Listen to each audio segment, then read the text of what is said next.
நம்மளோட இந்த வேகமான மாடர்ன் வாழ்க்கையில ஜெயிக்கிறதுக்கான ஒரு ரகசியத்தை ஒரு ரொம்ப ரொம்ப பழமையான வழிகாட்டல இருந்து இன்னைக்கு நம்ம தெரிஞ்சுக்க போறோம்.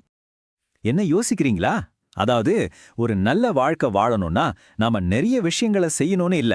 அதுக்கு பதிலா ஒரு 4 விஷயத்தை செய்யாம இருந்தாலே போதும்னா எப்படி இருக்கும்? ஆமா, சில சமயம் நம்ம வாழ்க்கையில எதையாவது கூட்டிக்கிட்டே போறதை விட சிலதை கழிச்சிட்டா போதும். அதுவே நம்மள வெற்றிக்கும் மன அமைதிக்கும் பூட்டிட்டு போகும். அப்போ அந்த 4 விஷயங்கள் என்னவா இருக்கும்? சரி, இந்த 4 தடைகளையும் நாம ஒரு கதை மூலமா ரொம்ப ஈஸியா புரிஞ்சுக்கலாம் வாங்க. நம்ம கதையோட ஹீரோயின் மாயா. அவ ஒரு பயங்கர ஆம்பிஷன் உள்ள ஒரு தொழில் முனைவோர். தன்னோட வாழ்க்கையிலே ரொம்ப முக்கியமான ஒரு மீட்டிங்குக்காக அவ தயாராகிட்டு இருக்கா. சும்மா யோசிச்சு பாருங்களேன். பல வருஷ உழைப்பு, தூங்காத ராத்திரிகள் எல்லாத்தையும் பணயம் வச்சு ஒரே ஒரு பிரசன்டேஷனுக்காக காத்துட்டு இருக்கா. அவளோட முழு வாழ்க்கையுமே அந்த ஒரு ப்ராஜெக்ட்ல தான் இருக்கு. மாயாவோட இலக்கு ரொம்பவே தெளிவா இருக்கு.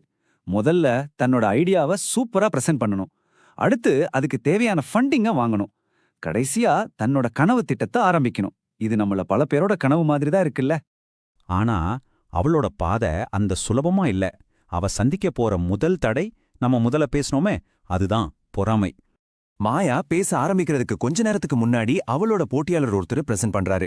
அவரோட ப்ராஜெக்ட் பார்க்கறதுக்கு ரொம்ப பகட்டாவும் நல்ல ஃபண்டிங்கோடும் இருக்கு. அதை பார்த்த உடனேயே மாயா மனசுக்குள்ள அந்த தடை, அதாவது பொறாமை, மெதுவா எட்டி பாக்குது. தன்னோட கஷ்டப்பட்டு செஞ்ச வேலைய அந்த பளபளப்பான ப்ராஜெக்டோட ஒப்பிட்டு பார்த்து அவளுக்குள்ள ஒரு சின்னதா தன்னம்பிக்கை குறைய ஆரம்பிக்குது. இப்போ 2வது தடை வருது. அவளோட லட்சியத்துக்கும் நேர்மைக்கும் நடுவுல ஒரு பெரிய போராட்டத்தை உருவாக்குற பேராசை. இன்வெஸ்டர்ஸ்ல ஒருத்தர் இந்த ஆஃபரை கொடுக்கறாரு. வெற்றி நிச்சயம், ஆனா அதுக்கு அவன் தன்னோட கொள்கைகளை கொஞ்சம் தளர்த்திக்கணும். அந்த நேரத்துல மாயா எவ்ளோ பெரிய பிரஷர்ல இருந்திருப்பான்னு யோசிச்சு பாருங்க. இதுதான் அவளுக்கு வந்த 2வது சேலஞ்ச். இப்போ டென்ஷன் இன்னும் அதிகமாகுது. நிலைமை இன்னும் மோசமாக போகுது. எதிர்பார்க்காததெல்லாம் நடக்க ஆரம்பிக்குது. இதனால மாயா அவளோட பொறுமையோட எல்லைக்கே தள்ளப்படுறா. திடீர்னு மாயா பிரசன்ட் பண்ணிட்டு இருக்கும்போதே ஒரு டெக்னிக்கல் பிரச்சனை வருது. அவளோட டெமோ ஃபெயில் ஆயிடுது.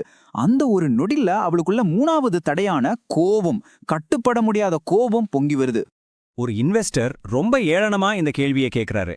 அந்த கூர்மையான வார்த்தைகள் 4வது, அதாவது கடைசி தடைய மாயா முன்னாடி கொண்டு வந்து நிறுத்துது. என்னது அது?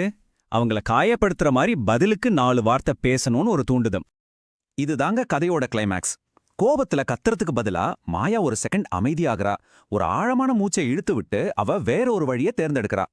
பொறாமை, பேராசை, கோபம், கடுஞ்சொல், இந்த 4 நெகட்டிவ் உணர்ச்சிகளையும் அவ வேணும்னே தவிர்க்கிறா. மாயா எடுத்த இந்த முடிவு சும்மா யதார்த்தமா எடுத்ததில்ல. அது நாம ஆரம்பத்துல பேசணுமே, அந்த ரொம்ப சக்தி வாய்ந்த பழமையான ஒரு நெறிமுறையால வழிநடத்தப்பட்டது. சரி, இந்த கதையோட முடிவு என்ன தெரியுமா? மாயாவுக்கு அந்த இன்வெஸ்ட்மெண்ட் கிடைக்கல.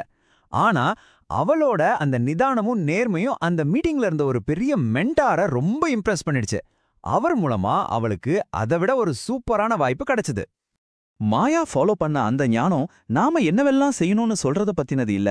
அதுக்கு பதிலா நாம எதையெல்லாம் செய்யாம இருக்கணும்னு சொல்றத பத்தினது. அதுதான் இதுல இருக்க முக்கியமான விஷயமே. ஆமாங்க, அந்த காலத்தால அழிக்க முடியாத அந்த ஞானம் இந்த ஒரு வரியில தான் இருக்கு. அழுக்காறு அவா வெகுழி இன்னாச்சொல் 4ம் இழுக்கா இயன்றது அறம். அதாவது பொறாமை, பேராசை, கோவம், அப்புறம் அடுத்தவங்கள காயப்படுத்துற மாதிரி பேசுறது. இந்த 4ஐயும் நம்ம வாழ்க்கையிலிருந்து விலக்கி வச்சிட்டாலே அதுதான் சரியான பாதை, அறத்தின் வழி. யோசிச்சு பாருங்க, மாயா சந்திச்ச ஒவ்வொரு பிரச்சனையும் இதுக்குள்ளதான் அடங்கியிருக்கு. இத புரிஞ்சுக்கிட்டது தான் அவள ஒரு உண்மையான ஒரு அர்த்தமுள்ள வெற்றிக்கு கூட்டிட்டு போச்சு. இப்போ உங்களுக்கான கேள்வி இதுதான்.